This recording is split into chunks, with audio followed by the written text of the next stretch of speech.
In this video, we're going to look at how we can work with the panels in Illustrator.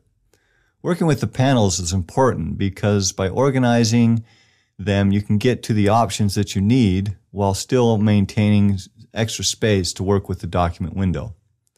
Okay, let's start with the Tools panel over here on the left.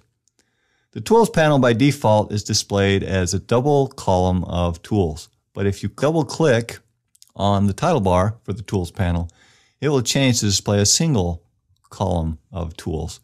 Double click again and you get back to the double column of tools.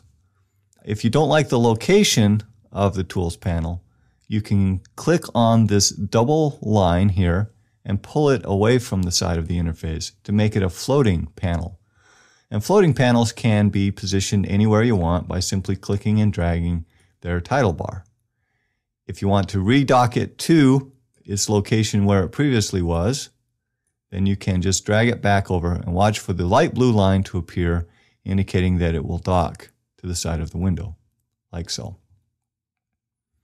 The same can be done with the control panel at the top.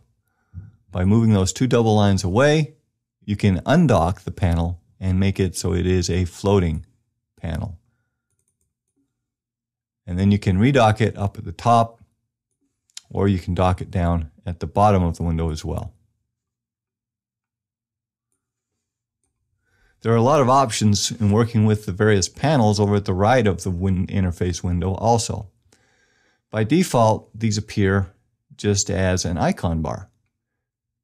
You can expand the entire set by clicking on this little button here to the right of the panel title, or you can expand individual panels by just clicking on its individual icon.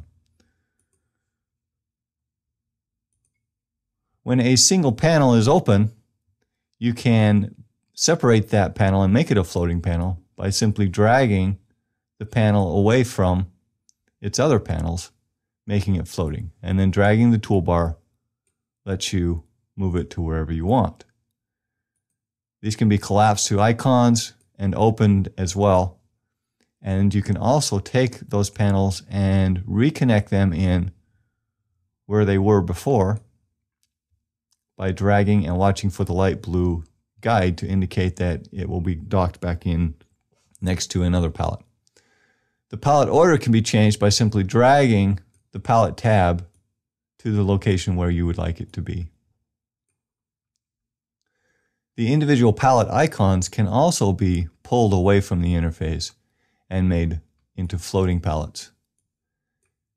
And these can also be docked either in their position in the icon bar or positioned next to the panel icons, like so. This gives you a double column of panels that you can access, which is very nice.